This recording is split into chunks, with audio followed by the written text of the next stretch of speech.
नमस्कार दोस्तों, मैं राहुल कुमार झा आज एक बार फिर से आप लोगों के साथ जुड़ चुका हूं अपने इस पेज स्पिरिचुअल मिरर पर। और आज हमारे साथ जुड़े हुए हैं पंडित श्री मधुकांत झा जी। आज हम आप सबको विजयदशमी के बारे में बताएंगे। सबसे पहले तो आपका बहुत बहुत स्वागत है हमारे इस चैनल पर। धन्यवाद। विजयदशमी क्या है, विजयदशमी क्यों मनाया जाता है और विजयदशमी में क्या करना चाहिए, ये हमें बताइए। शारदीय पूजा नवरात्रा जिसको कहते हैं 9 दिनों का होता है और देवी के 9 रूपों की उसमें पूजा की जाती है, जिसकी चर्चा पहले से हुई है कि शैलपुत्री, ब्रह्मचारिणी, चंद्रघंटा, कुष्मांडा, स्कंद माता, कालरात्रि, महागौरी, शिवजाति, ये सभी दुर्गा जी के 9 रूपों की 9 दिन की पूजा हुई। आवाहन किया गया दुर्गा जी को।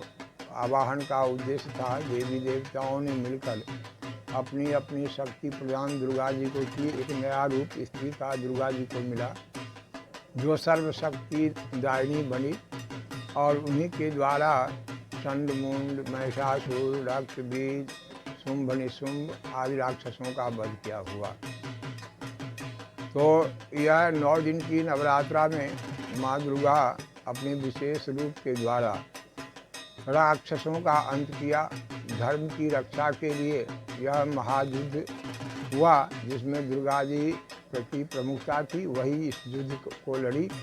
इस युद्ध का अगर कहा जाए सेनापति माँ दुर्गा रही। और 9 दुर्गा में महागौरी और सिद्धदात्री, यह 2 दुर्गा जो है यह अभय फल देने वाली रूप है जो भक्तों की कामना को पूरा करती हैं।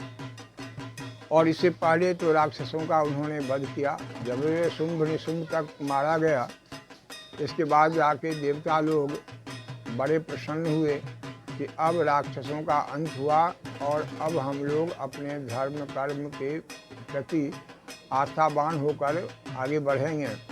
तो 12वें अध्याय जो है, एकादश अध्याय जिसको कहते हैं, जिसमें देवी देवताओं की स्तुति है और खासकर सबों ने मिलकर दुर्गा जी की स्तुति की है और दुर्गा जी ने भी वरदान दिया। 12वें अध्याय में है कि देवी का वरदान प्राप्त हुआ है।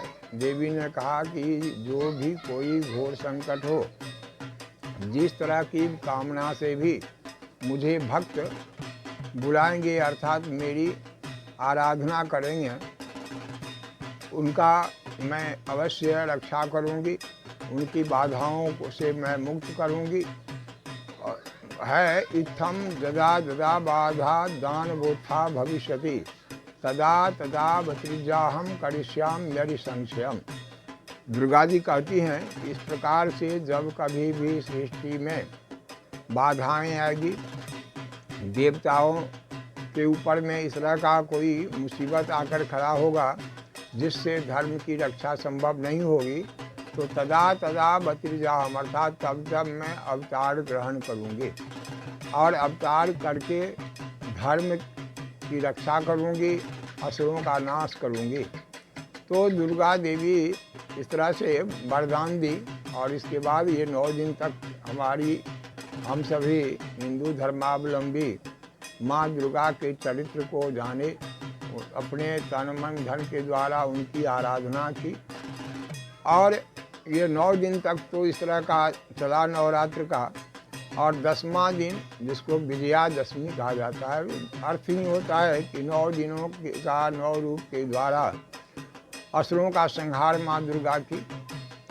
और असुरों का जब संहार हुआ तो देवता खुशी हुए और दुर्गा जी विजय को प्राप्त की, अर्थात असुरों के संहार में विजय दुर्गा जी को मिला। और यह विजय मतलब हुआ 10वां दिन। इसीलिए 10वें दिन ऐसे शास्त्र में है, मूलेन आवाह ए देवी श्रवणायाम विसर्जयेत, अर्थात 3 दिन का इससे भी पहले चर्चा हुई थी कि 3 दिनों की महापूजा होती है, सप्तमी, अष्टमी और नवमी। सप्तमी में शुंभ जैसे राक्षस का अंत हुआ। अष्टमी में गौरी स्वरूपा माँ दुर्गा को भक्तों ने उनकी प्रार्थना की, स्तुति की और देवी दुर्गा प्रसन्न होकर 12वें अध्याय में कैसे किस रूप में वह प्रकट हुई और कब कब बाधा आएगी, उसमें भक्त किस प्रकार से पुकारेंगे तो माँ असुरों का संहार अर्थात धर्म की रक्षा, पाप के नाश के लिए अवतार ग्रहण करेगी। तो विजयदशमी का मतलब हुआ नवमी को दुर्गा विजय पाई सिद्धरात्रि के रूप में, और 10वां दिन जो है इसको अपराजिता पूजा भी कहा जाता है। अपराजिता मतलब ऐसी माँ दुर्गा जिसको देवताओं ने विजय प्राप्ति के लिए आवाहन किया था और माँ दुर्गा ने राक्षसों पर विजय प्राप्त कर देवताओं को इस संकट से मुक्ति दी।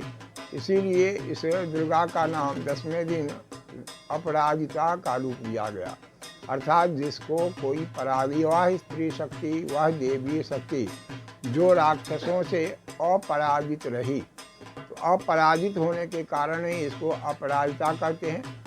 जो नीला फूल होता है जिसको अपराजिता फूल भी कहते हैं, लोग 10वीं के दिन में माँ दुर्गा के चरणों में अपराजिता के डंठल को रखते हैं और फिर स्तुति करके अपने दाहिने हाथ में बांधते हैं, अर्थात जिससे कि हमारी रक्षा दुर्गा जी अपराजिता के रूप में करे, हम अपराजित रहें, अर्थात कभी भी हमारे ऊपर पाप का या दुर्विचार का आक्रमण ना हो सके, हम अपने धर्म की सही ढंग से रक्षा कर सकें। इसीलिए इसे अपराजिता भी कहा गया है। और यह अपराजिता होनी चाहिए। जो माँ दुर्गा इतना बड़ा असुरों से संहार के लिए एक स्त्री रूप में रहकर भी महायोद्धा का काम की और फिर विजय पाई, तो इसीलिए यह अपराजिता है। और अपराजिता के रूप में उस दिन जयंती बांधने का भी विधान है। जो कलश स्थापन के समय में जयंती पैदा लेता है, विसर्जन के समय उसे काटकर फिर उसे आशीर्वाद के रूप में लोग ग्रहण करते हैं। जो मंत्र ही है, जयंती मंगला काली भद्रकाली कपालिनी दुर्गा क्षमा शिवा धात्री स्वाहा सुधा नमोस्तुते। तो माँ के सभी रूपों को ध्यान कर और फिर माथे पर हो या दाहिने कान पर जयंती को रखकर माँ दुर्गा को याद किया जाता है और उनकी कृपा पाने के लिए इस जयंती को धारण किया जाता है। यह भी उस अपराजिता देवी का एक स्वरूप है। और हमारे शास्त्र पुराण में दुर्गा की महत्ता के बारे में शुरू से चर्चा होती आ रही है और भक्त विश्वास है कि इस स्पिरिचुअल मिरर को देखकर निश्चय धर्म के प्रति, माँ दुर्गा के प्रति अपनी आस्था को प्रकट किए होंगे, यथाशक्ति आराधना किए होंगे। तो विजयादशमी की शुभकामना स्पिरिचुअल मिरर सभी दर्शकों को दे रहा है और यह कामना करता है कि इस प्रकार से स्पिरिचुअल मिरर हमेशा शुभ कर्म, धर्म की रक्षा के लिए धर्म से संबंधित कथाओं, विचारों को लोगों तक पहुंचाएगा ताकि लोगों का कल्याण हो सके, भावी जीवन लोगों का सुखमय हो सके।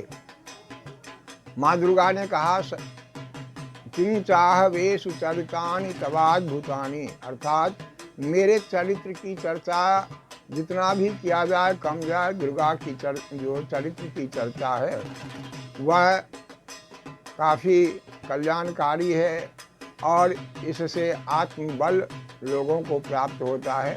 केवल मनुष्य को उनके प्रति आस्था और आराधना चाहिए।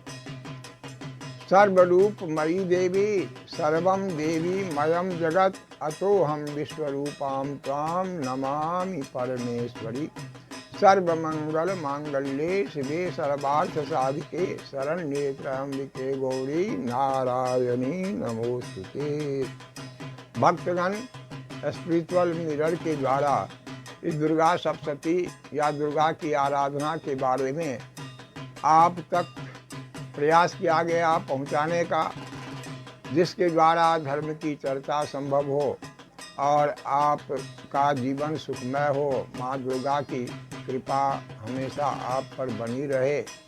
इसी शुभकामना को लेकर विजयादशमी की शुभकामना मैं स्पिरिचुअल मिरर की तरफ से आप सबों को दे रहा हूँ। माँ दुर्गा आपको हर संकटों से रक्षा करे और हर प्रकार से शुभ प्रदान करे। जय माँ दुर्गे।